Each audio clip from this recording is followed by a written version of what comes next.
Hello, everybody. Welcome to Square Off. Liz, Hamilton-born comedian Nicole Arbour is getting lots of unfair recognition for a fat-shaming video she posted online. Look, it's clearly satire. People need to calm down. Yeah, easy for a skinny guy to say, Mark. Making fun of people is easy. Arbour is a svelte, attractive woman, and while she may have her heart in the right place, her words are out of line. And we're going to debate that later on Square Off. The late, great Rodney Dangerfield said it best. I went to a fight the other night and a hockey game broke out. For many, contact is part of the game of hockey, but one man found himself in legal trouble over an alleged body check in a no-contact league. That's right. A 31-year-old man was charged after a blindside hit in a 2012 Senior Men's League game in Ottawa and was initially sentenced to 18 months probation. However, the Ontario Court of Appeal overturned the judgment. All right, let's drop the gloves in this case with criminal lawyer Jeff Manishen, who also has experience working as a Crown attorney. Jeff, why do you think this case was so unique? I mean, it's hockey, so that's one thing, but what about it? Because we've all played some form of recreational sport where you're not supposed to hit somebody, but it happens. Well, the concept of prosecutions for hockey violence isn't something that's new. We've seen that for many years. And the concept is that people who participate in a game of hockey are considered to consent to the kind of force that one could reasonably expect within the range of rules that apply to hockey. And that can include body contact, and that can include even conduct that can lead to penalties. Where we've seen the prosecutions in the past frequently have been in stick-swinging incidents, and those can certainly lead to findings of guilt because that conduct can be way outside of the scope of what's expected. So Marty McSorley on Donald Brashear is an example. This case is unusual because the prosecution was based on a body check. You just don't see that often. And where it got to be particularly interesting, it was a judge-alone trial. The judge found the fellow guilty on the basis, to some extent, of the judge drawing conclusions on what everybody would know to be hockey strategy. And that was part of the key reasons for disbelieving the evidence of the accused and one of the defense witnesses. That's where the judge fell into error. Right. So how often do judges speculate when deciding on a case? And is it ever possible to forget what you already know about something? This judge might be a big hockey fan, really understands the game. How would she be expected to wipe that knowledge from her brain when making a decision? I think what the judge would have to do is to say, look, even though I may believe that I know something, unless it's so well known that it's really something that's generally well established by everybody and accepted by everybody, or unless it's the kind of issue that can easily be determined by looking at a text or material of some undisputable source, then all that other knowledge and information has to be parked. There's a concept called judicial notice, and it's limited. The court can't do it whenever the judge feels like doing it. It has to be things that are so well known and generally accepted that evidence isn't needed on it. What the Court of Appeal felt here was this judge said, for example, I don't accept the evidence of defense witness because if he was on the ice at the time, there would have been 3 defensemen on the ice at the time. There wouldn't have been a need for 3 defensemen on the ice at one time. Well, that's something which in a rec league game where your team's down 2 goals, you may well be putting 3 defensemen out if they're your best players. And there was no evidence called by the Crown to say you wouldn't have 3 defensemen on the ice at the time. Or if the judge said, I don't accept the evidence of the accused because he was a defenseman, he was in the offensive zone and on the wrong side of the ice. Yes. Well, you can't take judicial notice of a thing like that. You can't convict somebody because of that. You'd need expert evidence on that issue, and clearly there'd be defense expert evidence. So the court said that became speculative. But Jeff, so let's take a look at it from the person that suffered the injuries. The player who was hit suffered a serious concussion, cuts to his face, he lost 2 front teeth. This was a no-contact league. He decided that he was going to lay charges. Were these charges merited? I mean, if you were that guy and you felt that somebody ran you over in a non-contact league, if this wasn't incidental contact, would you charge them? Well, remember, he isn't the one who would lay the charges. He would make the report to the police. Right. And he would have some evidence from other teammates that could help, and there was actually a referee who was called as part of the case. And the police would have to investigate, and they'd have to decide whether or not it's a matter that was worthy of prosecution. He can certainly make the report, and you could do so. You wouldn't remember too much about it, I suppose, but if your teammates say, look, he ran at you and deliberately blindsided you, you may have a case to take to the police. But when you investigate it fully and realizing you have to prove guilt beyond a reasonable doubt, it may well be that the police shouldn't have proceeded. At the very least, the judge had to have parked, to answer your question earlier, Liz, park any belief on how the game is played.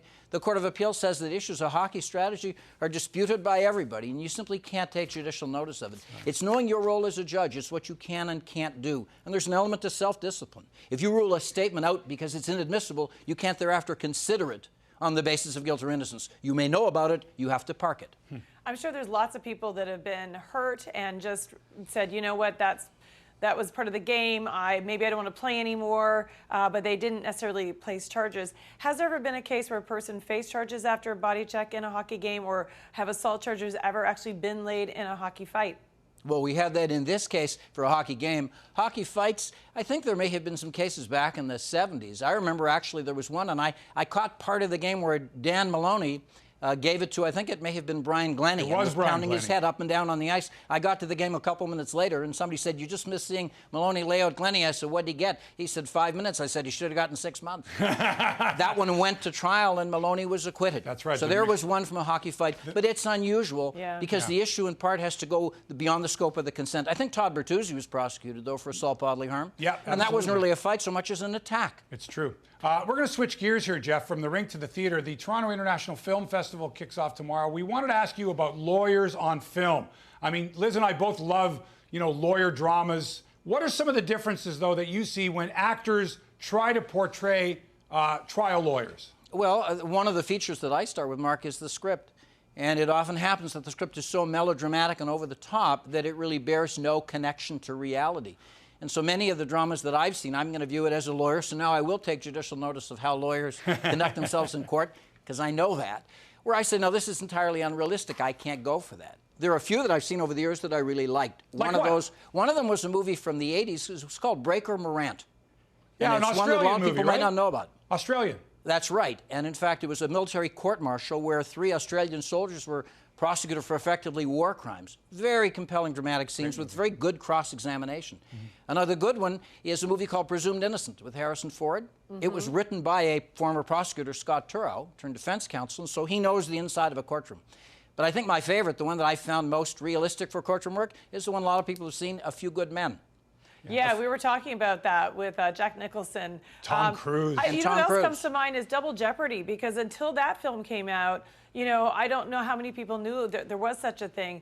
Did you see that movie, and was it laid out correctly? That's not one that I've seen. I know the concept certainly, and the idea of effecting a murder that you can wind up getting acquitted of so that you can thereafter do the killing for real. Exactly. And you're going to be innocent. It's an interesting concept. And I suppose it's a legal issue people would know about. How about TV courtroom dramas? I love Suits and I love The Good Wife.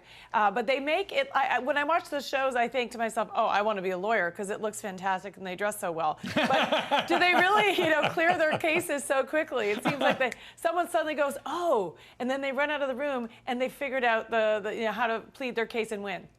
It doesn't happen all that often. Sometimes you'll come up with an idea, and it's one of the things that's most satisfying as a criminal lawyer. You may see something in the course of going over the evidence carefully and say, gee, this is really critical. I can do something with this.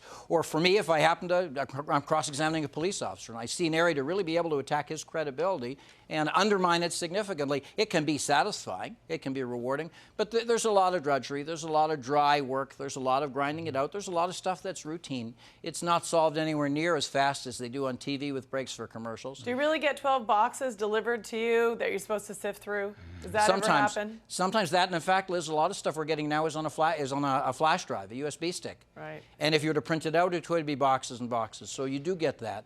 But to be able to figure out how to structure the cross-examination, this is the point I was going to give you. On A Few Good Men, and I actually got to do that part on stage here in Hamilton. I played the Tom Cruise part. The You can't handle the truth, Manishen. I could. Okay, it was not difficult. The play was so well written that the cross-examinations were very real.